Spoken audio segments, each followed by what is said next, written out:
আমি যেভাবে খুব সহজে বেলের শরবত তৈরি করে থাকি আজকে আপনাদেরকে সেটাই দেখাবো। এখানে একদম গাছ পাকা একটা বেল নিয়ে নিয়েছি। এটা হচ্ছে আমাদের গাছের বেল। তো আমার মা পাঠিয়েছে। এই যে বেলটা খুব সুন্দর করে হচ্ছে আমি উঠিয়ে নেব একটা চামচের সাহায্যে। তো এই যে সবটুকু বেল এভাবে করে উঠিয়ে নিলাম। তো এখন হচ্ছে 2 চামচ চিনি দিয়ে নিব। অবশ্যই আপনারা আপনাদের পছন্দ মতো দিয়ে নেবেন, যে যেমন চিনি খেতে পছন্দ করেন। তো এখানে হচ্ছে পানি দিয়ে নিলাম। তো পানিটা দিয়েও ভাত দিয়ে ভালোভাবে একটু মুথে নিব। এখানে যে আঁশ বা বিচি আছে এগুলো সুন্দরভাবে হচ্ছে উঠিয়ে ফেলে দিব। তো এভাবে করেই কিন্তু একদমই যে চিপে ফেলে দিলাম।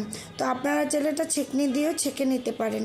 তো এ পর্যায়ে হচ্ছে এই যে হয়ে গেছে বেলের শরবত। তো এখানে হচ্ছে একটু ঠান্ডা ঠান্ডা করার জন্য এখানে হচ্ছে কিছুটা আইস দিয়ে দিলাম।